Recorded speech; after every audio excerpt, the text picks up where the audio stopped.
Chapter 4, Leaving for Hawaii. After 2 years, my dad was once again due for transfer. He received orders to the Naval Air Station at Ford Island, Pearl Harbor, Hawaii. This time he had the option of taking his family with him. There are now 3 kids as my mother gave birth to a 3rd child, a son, and he was named after our grandmother, Maria Apuan Ramil. Thus, his name is Mario, who was born on June 21, 1946. Our family left for Hawaii in July of 1947 aboard the USNS Daniel I Sultan, an MSTS military ship transportation service ship. We arrived in Hawaii after sailing the Pacific for 21 days. We lived in a converted Quonset hut in a Navy housing for enlisted personnel and their families called Moanalua Navy Housing. It was next to the Navy Marine Golf Course, not very far from the Naval Station Pearl Harbor. Norma and I enrolled at Pearl Harbor Kai Elementary School. I was in grade 5 and she was in grade 1. My teacher was Mrs. Giddens. One of my classmates was the son of my father's ex-shipmate, Pacifico Jose Jr. They were from Cavite, Philippines. They lived next door to us and we both joined the Cub Scouts. Another neighbor who arrived later was my godparents and their son Brigito Jr., who became junior number 3. I was junior number 2, as Pacifico, who came ahead of us, was known as junior number 1 in the Cub Scouts. Another family friend that also lived in the housing was Uncle Jose de Vega and Auntie Socorro de Vega. They had a son, Joe, and a daughter, Isa. Jose de Vega Jr. later on became an actor on Broadway and in the movies. He played the part of Chino in the movie West Side Story. Auntie Saco de Vega was friends with the Archuleta family as she and Ina came from the same town in Panama. My father was going through the telephone white pages when he found the name of his uncle, Feliciano Apuan, a cousin of his mother, and lives in Kalihi, a town close to Honolulu, with his family. I remember meeting Auntie Orang, Uncle Johnny, and Auntie Mary.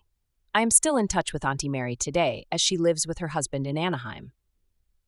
Auntie Mary and her husband, John Buntrock, were able to attend our 50th wedding anniversary celebration last October 20th, 2012. The cousins that I remember were Fidel, Lita, Peggy, and Bernard. The other relatives were the Ben Parasos from Kaimuki and the Villars from Waipahu. We were particularly close to our 2 aunts, Nora and another Mary, who were single at that time and had many suitors. On some occasions, they would go to see Filipino movies and they would bring Norma and me along so we could translate for them. But most of the time, we would go with my ninong and ninang to the base theater. It only cost 8 cents to see a movie on base. My godfather had a car with a rumble seat, and that is where Brig and I would sit. These were fun times for us. At this time, I was getting interested in girls, and one of my classmates in the 6th grade was Joanne Blakely. Sometimes I would see her at the movie, and she would invite me to sit next to her. I would end up holding hands with her, and we did a lot of studying together. If ever there was a term for this, I would say it was first love or puppy love. A year later, my mom would give birth to her 4th child, a son, and he was named Aloha Lindo. He was born on July 2, 1948, at Tripler Army Hospital. I remember the fireworks going off in the sky over Pearl Harbor on our way home after picking them up from the hospital. Al, as he is called today, is the only Hawaii-born child of our parents. Our other adventures in Hawaii included going to the different beaches. Once we were at Kihi Lagoon, a military beach by Honolulu International Airport, when my sister Norma, while playing in the water, was swept by an unexpected wave to the deep part of the beach. She started screaming and was beginning to sink when Pacifico Junior number 1 dove in and saved her from drowning.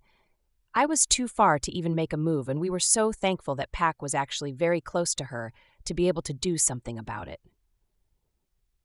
On many occasions, we would go with our cousins and relatives around the island, stopping at some scenic areas like the Mormon Temple, and stopping at any beach for lunch. One of my cousins, Fidel Antonio Jr., would sometimes spend the weekend with us. He was much older than me, and I remember that it was he who taught me how to tell time. I saw him in Hawaii for the last time in 1949 when we left. I didn't see him again until I saw him in San Diego in 1990, when he was living in the San Diego suburbs in a small town called Santee with his family. I also spent some weekends with the Villars in Waipahu. Leela, or Grandma, is also our grandmother's cousin. My cousins David and Dolly were the ones that would entertain me. My Auntie Rose and Auntie Nora would also take me shopping and buy clothes for me. It was Leela or Grandma who would always cook pinakbet, a Philippine dish of different kinds of vegetables, mostly from their garden, and always served with fried spam. You know, I always knew that Hawaii consumes the most spam in the United States. Our Leela never failed to serve it to us whenever we came to visit them. Friends from school. In the 6th grade, my teacher was Miss Tom. Some of my classmates who come to mind are Peter Crumpacker, whose father became an admiral in the Navy Supply Corps, Charles Stringfellow, David Shoup, David Ross, whose father would be a shipmate of mine aboard the USS Tecumseh, SSBN 628, David Story, Skippy Moore, Donald Wong, Edward Cleveland, Shirley Johnson, Carol Bow, Constance Smith, and Marjorie Sanderson. Others who I can recall only by their first name are Rosemary, Mildred, and Natalie. Playmates and neighborhood kids I remember were Ronnie Johnson, Angela Hope, Joanne and Bobby Blakely, Jean, Linda, Betty, and Butch Conger, the son of our Cub Scouts den father. I was also a member of the Junior Police Officer, or JPO. Our uniforms were a long-sleeved white shirt, long black tie, and khaki pants. We directed traffic in front of our school before and after class. We knew a lot of families that we always attended parties with. They were also Navy families. They were the Lunas, the Cabreras, who had a daughter named Lucy, the Hoses with their children Joe and Jolinda, the Ramirezes and their daughter Millie, the Ramoses family. Their son Danny was principal of Marian Catholic High School in Imperial Beach, California, and we had a chance to reminisce in 1988. Others were the De Vegas, the Batoons, the Tortonas, whose daughter Marietta was also a crush of mine, the Castanedas, whose children were Don, Norma, and Cesar, the Saldanias, who became godparents to Lindo, and their children were Toto and Connie. While living in Hawaii, our family car was a Jeep with canvas roof that could be put down. Norma and I would be in the back, and Mario was always seated on our mom's lap. There was an incident when we went to see a Filipino movie at Palama Theater downtown. When we were ready to leave the parking lot, a big dog like a collie jumped in the back with us.